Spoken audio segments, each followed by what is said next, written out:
안녕하십니까. 김성철입니다. 이제 인도불교의 사상과 역사라는 이제 강좌의 13번째 시간이 되었습니다. 오늘은 지난 시간에 이어서 3개설에 대해서 이제 마지막 정리를 해드리겠습니다. 3개설을 얘기 드린 이유는 불교에서 이제 수행하는, 그러니까 모든 불교 신자가 수행하고 신행생활을 하는 목표는, 궁극적인 목표는 윤회의 세계에서 벗어나는 것인데, 우리가 윤회의 세계에서 벗어난다고 할 경우에 그냥 단지 인간으로서의 삶을 벗어난다 정도가 아니고, 인간으로서의 삶을 벗어난다고 하더라도 또 다른 세계에 태어날 경우에는 아직 윤회의 세계에 속한다라고 이제 볼 수 있기 때문에 도대체 생명체가 태어날 수 있는 현장이 어떤 곳이 있는지를 우리가 명확히 부처님의 말씀에 의거해서 파악하고 있어야지만 이 생명체가 태어날 어떤 세상도 이제 우리가 지향해야 될 목표가 아니겠구나 하는 그런 자각을 하게 되겠죠. 그래서 진정으로 마음속에서 해탈하고 싶은 마음이 나기 때문에 그래서 3계에 대한 이제 파악이 사실 어떤 불교교리보다도 이제 더 중요한 과제라고 얘기할 수 있겠습니다. 예, 지난 시간에 얘기 드렸듯이 3계는 이 욕계, 색계, 무색계 이 세 가지로 구성되어 있는데 이 욕계는 욕심할 때 욕자 써놨죠. 그러니까 욕구란 뜻인데 이때 욕자는 인도 범어 원어로 까마는 이제 주로 성욕을 의미합니다. 성욕. 그래서 이 욕계는 남녀와 음양과 암수가 있는 세계가 욕계입니다. 그리고 우리가 살고 있는 세계는 바로 이 욕계에 속하는 인간계가 되겠죠. 인간계. 그 욕계 중에는 물론 아수라라는 그런 하늘나라도 있고요. 아수라천이 사는 이제 그런 나라도 있고 그 이외에 욕천이라고 해서 이 하늘에 사는, 그러니까 천상에 사는 그런 존재들인데, 천신들인데, 남녀가 있는, 이제, 선남, 선녀가 되겠죠. 그런 하늘나라가 이제, 유격천이라 이렇게 얘기할 수 있겠습니다. 그리고 이 색계는, 이 욕계에서 욕이 빠져버린 세계가 색계입니다. 색계. 그래서 욕이 빠진다는 얘기는 이 성이 없어진다는 얘기입니다. 성이. 그래서 이 색계 이상은 남녀, 혹은 음양, 암수, 혹은 밤과 낮이 없습니다. 밤과 낮이. 항상 대낮같이 환한 세계가 색계다라고 얘기를 하죠. 물론 이 색계는 우리 눈에 보이지 않는 저 우주 공간 멀리 떨어진 이제 그런 세계다라고 얘기할 수 있겠죠. 물론 여기서 이제 우리가 3계를 얘기할 때 우리 눈에 보이는 세계는 인간계와 축생계 이 두 군데뿐이 없습니다. 아귀의 세계도 물론 우리와 함께 살고 있긴 하지만은 이제 우리 눈에 보이지 않는 존재가 아귀이기 때문에 이것도 이제 감각되지가 않고요. 지옥도 마찬가지고요. 아수라도 하늘에 있긴 있지만은 우리에게 보이지 않는 그런 존재들이다라고 얘기할 수 있죠. 그 다음에 유격천도 마찬가지고 색계, 무색계 전체가 다 우리한테 이제 감지되지 않는 이제 그러니까 일반 사람들한테 감지되지 않는 그런 세계라고 얘기할 수 있겠습니다. 그래서 깨달은 분이시든지 아니면 부처님 같이 일체지자 모든 것을 아는 분들의 말씀을 믿기 때문에 우리가 이제 불교 신자인 이상은 이런 세계가 있겠구나 하고 이제 짐작을 하는 거죠. 그래서 이 욕계에서는 이제 물론 밑으로 내려갈수록 고통이 심한 데가 되고요. 위로 올라갈수록 즐거움이 심해지겠죠. 즐거움이 많아지겠죠. 그래서 지옥 같은 경우는 이제 지옥에 태어날 경우에는 가만히 있어도 옥졸들이라고 해서 지옥의 어떤 이제 지옥을 지키는 이제 그런 존재들이겠죠. 옥졸들이 와서 이 지옥에 태어난, 그러니까 나쁜 악행을 많이 해서 나쁜 짓을 많이 해서 지옥에 태어난 사람들을 이제 괴롭힌다 이렇게 얘기를 하죠. 아귀의 세계는 이제 지옥보다는 좀 나은 것이 아귀는 배는 고프지만은 누가 와서 괴롭히진 않습니다. 누가 와서. 그래서 스스로 배가 고플 뿐이지. 그래서 지옥보다 좀 나은 세계이긴 하지만은 그래도 어쨌든 이제 항상 배가 고프기 때문에 고통스러운 세계다라고 얘기할 수 있죠. 지옥은 탐심, 진심, 삼독심 중에서 진심, 그러니까 진화다 할 때, 그러니까 화를 자르려고 남을 많이 해친 사람들이 지옥에 태어난다라고 얘기합니다. 대체적으로. 그리고 아귀는 이제 탐심, 진심, 치심 중에서 탐심, 욕심이 많은 사람이 욕심 그대로가 욕심이 많은 그 마음의 상태가 이 몸의 형상을 취하게 되는 거죠. 그래서 배는 남산만한데 목구멍은 바늘구멍만한 이제 그런 존재가 아귀라는 얘기를 하죠. 그러니까 이제 그런 사람들이 욕심 많이 내면서 사는 사람들이 아귀로 태어난다라고 얘기할 수 있죠. 그리고 축생은 치심, 그러니까 자기 사유를 하지 않는 그런 남에 순종하는 이제 그런 그 잘못된 세계관, 잘못된 인생관, 그러니까 내가 사유해서 내가 확인한 그런 인생관이 아니고 또 잘못된 종교관을 가진 사람들이 물론 선하게 살 경우에는 뭐 종교관이 잘못됐다고 하더라도 일급천에 태어날 수도 있겠지만은 이제 그 악하게 산 경험이 몇 번 있을 경우에는 축생계 태어난다 이렇게 얘기를 하죠. 그래서 이 삼독심을 그냥 그대로 그 생명의 현장으로 이제 나타내는 것이 바로 지옥 악의 축생이다라고 얘기할 수 있습니다. 그리고 우리가 살고 있는 인간계가 있고요. 그 위에 아수라와 유격천, 이 천신들과 아수라는 항상 싸움을 한다라고 얘기를 했었죠. 그 다음에 이 욕계에서 이제 유해 세계, 욕계에서 유해 세계에 태어나기 위해서는 가장 중요한 것은 기울입니다. 그러니까 도덕성인데 도덕성. 그러니까 청정하게 살 경우에, 그러니까 스스로 자기 윤리도 잘 지키고, 그 다음에 사회윤리, 그러니까 개인윤리와 사회윤리가 모두 이제 잘 갖추어진 이제 그런 삶을 살 경우에는 욕계에서 향상하는 삶을 산다라고 얘기를 하죠. 그래서 부처님께서 그 제가 신자인 야사의 아버지가 왔을 때 그때 그 많이 베풀고, 그 다음에 그 보시죠, 보시. 그 다음에 지계. 그러니까 계율을 잘 지켜라. 그러니까 보시는 사회윤리라고 할 수 있고, 지계는 개인윤리다 이렇게 얘기할 수 있습니다. 그렇게 착하게 살 경우에는 생천, 하늘나라에 태어난다 했을 경우에, 그때는 유욕천의 하늘나라에 태어난다는 것을 의미합니다. 그래서 이 욕계는 위로 올라갈수록 약간 지극히 도덕적인 사람만이 이제 욕계의 그 상층부에 태어날 수 있다라고 얘기할 수 있죠. 그래서 물론 불교에서 계율을 강조하는 이유도 계율을 잘 지켜야지 고결한 세계에 태어나기 때문입니다. 계율을 잘 지켜야지. 이제 계율을 잘 어길 경우에는 그래서 계 자체가 부처께서 명령처럼 내리신 어떤 기준이 아니고 이것은 나중에 이제 우리가 연기의 이치에 대해서 일을 하면은 계 자체가 세상에 있는 이법이구나. 그러니까 연기법만이 세상에 항상 존재하는 그런 망한고불변의 법칙인 것이 아니고 계 자체도 연기법에서 도출된 하나의 이법입니다. 이법. 그래서 불교의 계명, 계율은 이것이 어떤 이제 외부적인 명령에 의해서 설정된 것이 아니고, 그러니까 연계 이치에 대해서 이제 확실히 알 경우에는 이 계 5개 혹은 13개 혹은 뭐 250개가 다 자연스럽게 도출될 수 있죠. 자연스럽게. 그래서 어쨌든 근데 계를 아무리 잘 지켜도 욕계의 최정상부에 태어날 수 있지만은 색계나 무색계는 못 올라갑니다. 절대. 색계나 무색계는. 왜냐하면 색계 이상은 초선천잔 선열 말에서 보듯이, 그러니까 참선할 때 선입니다. 이 철저하게 도덕적인 사람들이, 도덕적인 존재들이 선을 닦을 경우에 한해서만 이제 이 위로 올라갑니다. 그러니까 색계 이상은 명상의 세계이기 때문에 아무리 이제 도덕을 잘 지켜도 선을 닦지 않을 경우에, 그러니까 자기 마음 수행을 해서, 마음 집중을 해서 세상의 이치를 그대로 간주해서 깊이 들어가는 이제 그런 수행을 하지 않을 경우에는 색계 이상은 태어나지 못한다 얘기하죠. 그래서 이제 색계에서 선의 깊이가 깊어질수록 초선, 2선, 3선, 4선 이렇게 올라갑니다. 그래서 우리가 이제 부처님께서 유여히 열반하셨을 때 35세의 보리수 밑에서 깨달으셨을 때 그때 이 범천이 내려와서 이 부처님께 그대로 열반에 들지 마시고 제발 법을 중생들에게 설해 주십시오라고 권청했던 말씀을 드린 적이 있습니다. 그때 범천이 사는 세상이 이 초선천입니다. 초선천. 그러니까 이 범천 이상의 세계에 태어나려면은 굉장히 청정하게 살아야 되겠죠. 청정하게. 그 다음에 명상도 닦고요. 그래서 우리가 불교에서 계를 잘 지키는 사람을 범행을 잘한다. 범행을 갖추고 있다. 그러니까 브라마짜리야 이렇게 얘기를 하는데 브라마짜리야. 그러니까 범천들처럼 아주 범행을 지키는 사람들이다 이렇게 얘기를 합니다.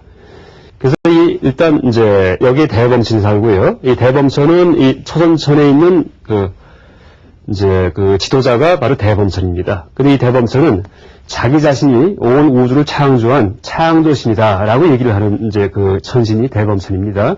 그래서 이 얘기를 이제 다시 드릴 텐데 어째서 대범천이 자기 자신을 창조자라고 착각하게 되었는지에 대해서 부처님이 경전에서 말씀을 하십니다. 그 다음에 제2선천, 3선천, 4선천 올라갈수록 이제 점점 명상의 깊이가 깊어지죠. 그리고 이때 이 2선천도 3군데가 있고 3선천도 3군데, 4선천은 8군데가 있는데 제2선천은 빛광자가 들어갑니다. 빛광자. 제3선천은 청정할 이 깨끗할 정자가 들어가고요. 그러니까 위로 올라갈수록 색계는 색계인데 우리 몸뚱이처럼 이런 물질을 갖고 된 그 몸뚱이를 갖고 사는 천신들이 아니고 빛이든지 더 미묘한 그런 미묘한 물질로 이루어진 존재들이 이 위에 살고 있다라고 얘기할 수 있죠. 그다음에 제4선천에 8개 하늘나라가 있고요.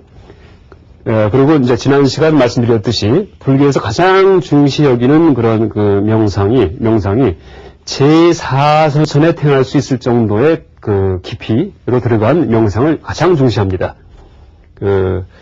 왜냐하면은 제4선천에 태어나기 위해서는 이제 물론 4선천만이 아니고 이 천자가 붙은 이런 장소에 태어나기 위해서는 이 제2선의 경지까지 이제 평소 생활하면서 수행하면서 그걸 터득했어야지만 이 하늘나라에 나중에 죽은 다음에 태어나게 됩니다. 그런데 제4선천에 태어날 만큼의 그런 명상이 이제 성취된 사람들, 이런 수행자들이 여기서 머물러서 그냥 죽을 경우에는 4선천의 어느 하나의 하늘나라에 태어날 텐데, 이제 제4선천에 태어날 정도의 명상력에 의지를 해가지고 세상을 있는 그대로 관찰할 경우에 그때 바로 연기의 지혜가 발견이 되는 겁니다. 연기의 지혜가. 그래서 부처님도 깨달을 때 제4선의 상태에서 이 연기법을 발견하셔갖고 깨달음을 얻어서 이 정각자가 되었다. 이렇게 이해를 하죠. 근데 제4선에서 더 위로 올라갈수록 위로 올라가게 되면은 그때는 생각이 점점 희박해집니다. 생각이 집중은 강해지는데 그래서 이 선의 세계는 디아나 정의 세계는 이제 사마디.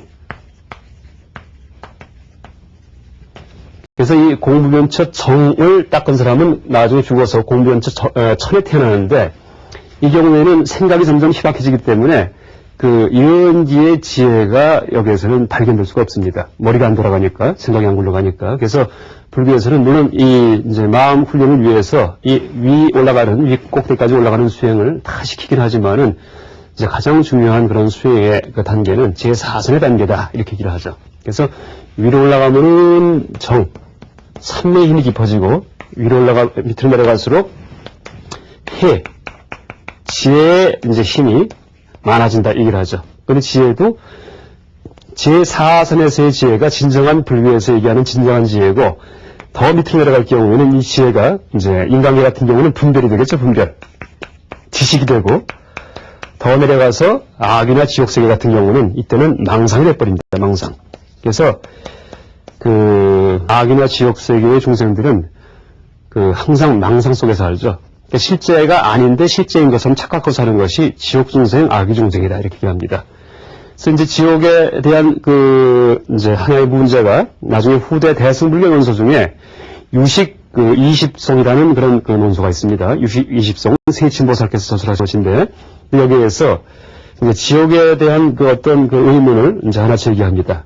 그러니까 지옥에 일반적으로 태어난 중생들은 전생에 화를 달래고 남을 많이 해치고 나쁜 데서 태어났는데, 지옥에서 그런 중생들을 괴롭히는 옥졸들은 도대체 왜 거기 태어났느냐 이렇게 물어봅니다.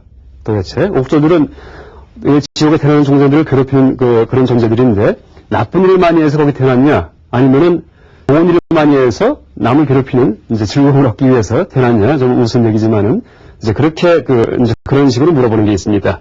근데 거기에 대한 답이 뭐냐 하면은 지옥에서 이제 남들을 괴롭히는 옥졸들은 실제 있는 존재가 아니고 지옥에 태어난 중생이 만든 망상이다 이렇게 합니다. 망상. 그래서 지옥에서 우리가 괴로움을 받는 것은 이제 마치 악몽을 꾸듯이 악몽을 꿀 경우에는 실제 있던 일은 아니지만은 식은땀이 흐르고 꿈을 꾸다가 그저 가슴이 콩콩 뛰고 하는 이제 그런 고통을 실제 받게 되죠. 그런 식의 세계가 바로 지옥계다 이렇게 얘기를 합니다. 그래서 자기가 악업을 많이 졌기 때문에 나쁜 일을 많이 했기 때문에 나쁜 일 한 것만큼의 남에게 준 고통이 다시 나한테 이제 되돌아와서 연기 지혜에서 스스로 자기를 괴롭히는 이제 그런 세계에 체험을 하게 된다 이렇게 얘기를 하죠.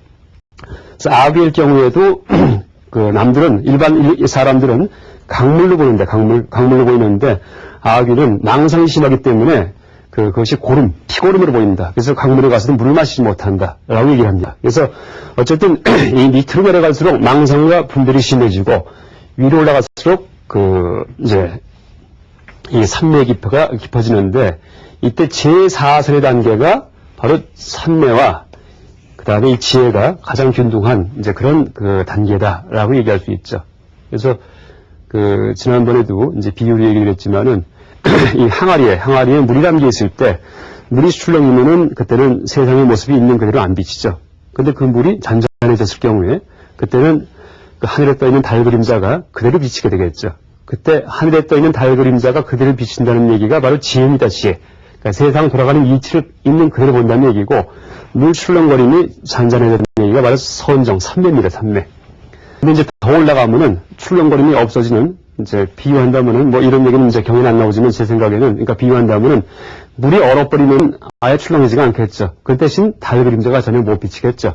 이게 바로 무색계다, 이렇게 얘기할 수 있습니다. 그래서, 이게 이제 3계의 그 일단설의 대략이고요. 또 밑으로 내려갈수록 아까 얘기했듯이 고통이 심해지고요. 위로 올라갈수록 즐거움이 많아집니다. 물론 이제 즐거움 중에는 세속적인 어떤 욕락, 맛있는 거, 아니면은 뭐, 이제 재물욕, 아니면 권력욕, 이런 것도 즐거움 중에 하나겠지만은 그런 것은 거친 즐거움입니다. 그러니까 사람의 인간 세계에서 그 재물욕이든지 권력 같은 경우는 아주 거칠은 굵은 즐거움이죠. 근데 한번 보세요. 재물과 권력을 다 이제 얻은 사람들, 이런 사람들이 대개 뭘 추구합니까? 그 다음에 명예를 추구하게 돼요, 명예예요. 그러니까 조금 더 미세한 욕심을 추구하게 돼요, 미세한 욕심을 갖다가. 그 다음에 재물도 있고, 명예도 있고, 그 다음에 그 돈도 있고, 금력도 있고 한 분들이 또 뭘 추구합니까? 그 다음에는 누가 삼매, 명상을 한다고 하니까 명상에 관심을 갖게 돼요. 그때는 삼매욕이에요. 그러니까 점점 미세한 즐거움으로 올라가는 게 위의 세계입니다. 그래서 근데 불교에서는 너무 꼭대기까지 그 미세한 즐거움도 삼매를 너무 깊이 올라가지 말고 제4선정의 단계에서 이제 세상을 관조하거라 이렇게 얘기를 하죠. 이게 불교 수행법의 요점입니다. 그래서 하여간 부처님께서 이제 이런 어떤 그 수행 체계였기 때문에 부처님께서 깨달으시고 나서 처음 그 5비구한테 이제 돌아오셔갖고 가르치신 것이 고락중도의 설법을 가르치셨죠. 고락중도. 자기 자신을 너무 괴롭히지도 말고 또 이제 이제 세속적 쾌락에 탐닉하지도 말아라 하셨는데 그때 락의 의미가 물론 세속적 쾌락도 이제 락이면은 이제 실제는 더 올라가면은 삼매의 락에도 빠지지 말아라. 삼매락은 누가 이제 부처님께 가르쳤던 락이냐 하면은 깨닫기 전에 우따까 라마푸타와 알라라 깔라마 이 두 분의 성자가 바로 이 두 가지 서원정을 가르치셨죠. 근데 부처님께서 저것도 버렸고, 그 다음에 자기 자신을 괴롭힘으로써 이제 수행을 하는 어떤 경지를 얻고자 하는 이제 그런 수행도 버리셨죠. 그래서 이 삼계설에서 사실은 이제 고락중도의 이치도 여기서 우리가 발견할 수 있고요. 또 하나는 이제 선정, 정과 해가 균등한 그런 단계가 제4선이다라는 그런 가르침도 우리가 이 삼계설에서 이제 파악할 수 있습니다.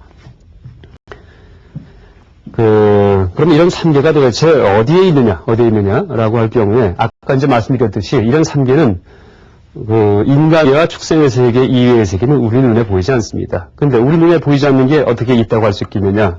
이제 할 경우에 어떤 분께서 이렇게 얘기를 하십니다. 그러니까 지옥 세계가 있냐 없냐라는 거에 대한 여러 가지 이제 이론이 물론 일반사관만이 아니고 불교 내부에서도 이제 그런 이론이 있었습니다. 여러 가지 의견들이.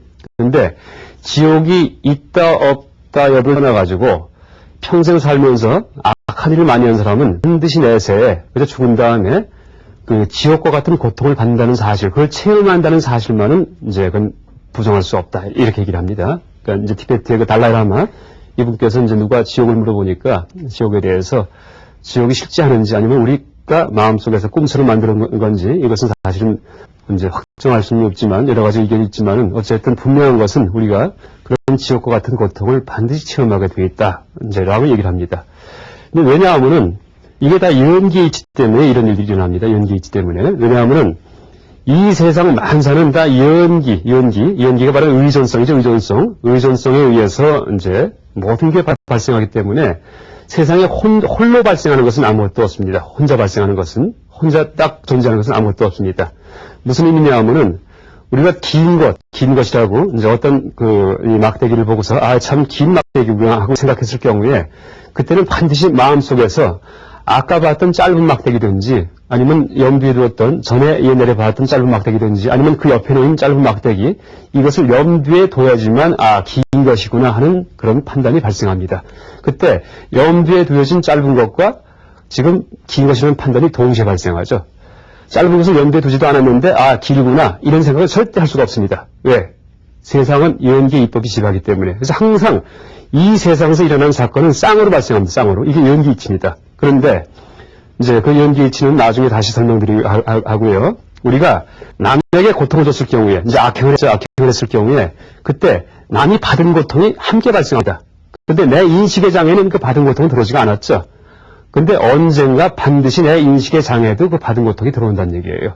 긴 것 짧은 것이 같이 발생했듯이. 그런데 남에게 주었던 그 고통은 동시에 나한테 내가 받는 고통으로 돌아오는 게 아니고 만약에 그럴 수만 있다면 그렇게만 한다면 세상에 나쁜 일을 할 사람이 하나도 없겠죠. 그렇죠? 나쁜 일 하면 금방 내가 그걸 받으니까 나한테 금방 고통이 오고 그런데 그것은 시간을 달리해서 익은 다음에 익어서 충분히 무르익은 다음에 나한테 돌아옵니다. 그래서 이걸 이숙 이렇게 이숙 밑바까 이렇게 얘기합니다. 밑바까. 그래서 시간이 이제 한참 경과한 다음에 돌아오기 때문에 나쁜 일을 많이 한 사람도 죄책감을 못 느낄 수가 있어요. 이게 나를 해치는 행동이구나 하는 걸 모를 수가 있죠. 그런데 아까 얘기했듯이 하여간 세상에서는 이제 항상 모든 사건이 쌍으로 발생하기 때문에 연기 이법이 지배하니까 내가 남한테 준 고통 혹은 내가 남을 도와줬다는 어떤 남한테 행복을 줬을 경우에 행복도 마찬가지입니다.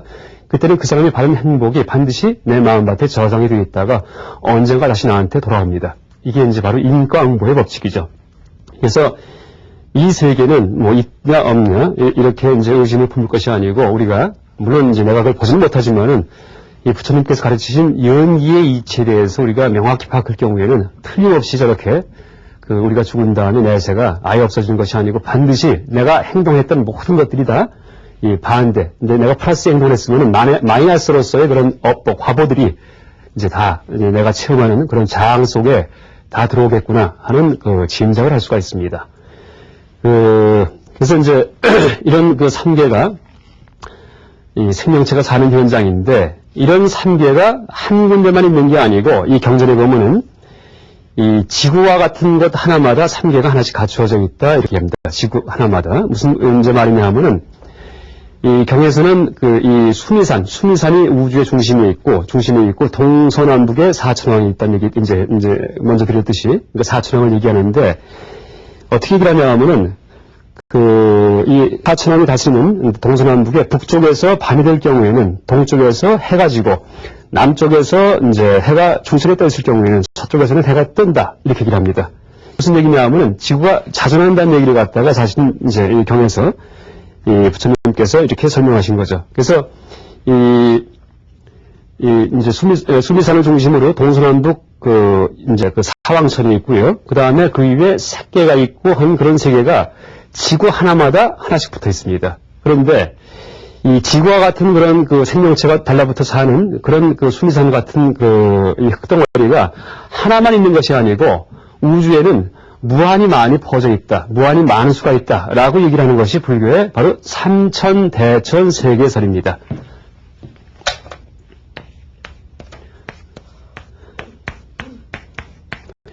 그러니까 무슨 얘기냐 하면은 이 경전에서 그러니까 이것은 아함경이 되지 아니면은 이제 아함경에도 물론 이런 얘기가 나오고요.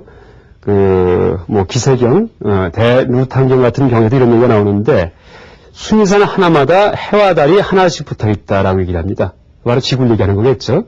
그 다음에 그런 수미산이 1000개가 모이면은 1000개 그러면은 해와 달도 1000개가 된다 얘기를 합니다.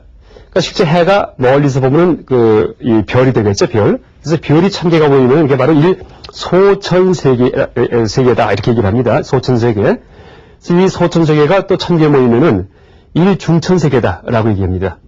1에다가 0이 6개가 달라붙겠죠. 6개. 이건 소천세계. 이렇게 되면은 중천세계. 또 이 중천세계가 또 1000개 모이면은 이게 바로 천자가 3개 들어갔기 때문에 삼천대천세계다. 이렇게 얘기합니다. 그러니까 3개의 천자가 들어간 대천세계다. 이런 뜻이죠. 그래서 이 삼천대천세계는 이게 이제 10억인데 10억. 10억 개의 별로 이루어진 세계가 바로 하나의 부처님이 주관하시는 세계다. 이렇게 얘기를 하죠. 하나의 부처님께서. 그래서 어떤 얘기가 나오냐면은 일소천세계의 모습은 마치 주라와 같이 생겼다. 주라. 주라가 이제 주라발 해가지고, 여러분, 부처님 이제 나발이라고 해서 부처님 선십이성에 이 곱슬머리처럼 둥글게 된 그런 이제 머리를 가지셨죠? 이게 하나의 소천세계가 이렇게 생겼다, 얘기를 합니다. 그래서 이렇게 생긴 것이 1000개 모이면 중천세계, 또 1000개 모이면 삼천대천세계죠. 이게 뭐겠습니까? 현대 천문학의 빗대서 해석한다면은 아마 성운, 별이 여러 개 모이는 성운을 의미하지 않나 이렇게 생각할 수 있습니다. 너무 제가 이제 사실적으로 인지 설명드리는데, 실제 부처님께서는 일체지저다, 모든 걸 다 아는 분이다 하는 믿음이 있을 경우에는 우리가 경을 보더라도 이걸 현대 천문학이든지 현대 과학에 어떻게 적용할 수 있는지 이제 자꾸 연구를 하게 되죠.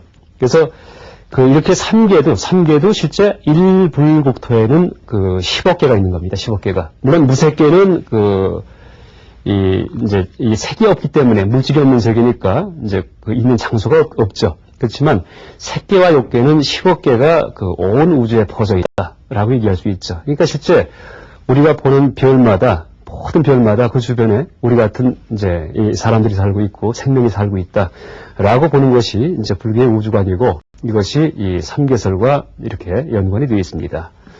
오늘 삼계설에 대해서 이제 마지막 공관론을 정리해 드렸습니다. 이상 강의 마치겠습니다. 감사합니다.